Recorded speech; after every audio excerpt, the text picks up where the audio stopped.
Kung wala na talagang tutulong sa'yo, ikaw na lang ang maawa sa kanila.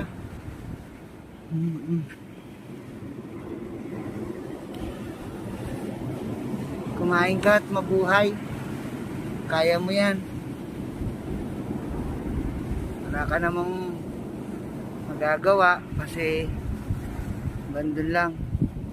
Basta lumabang ka. Kaya mo yan. Kaya mo yan, ha? Mag-iingat ka palagi.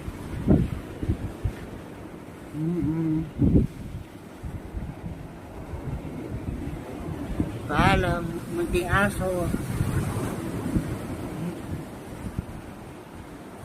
Ingat ka dyan. Gusto nga katang ampunin, wala eh.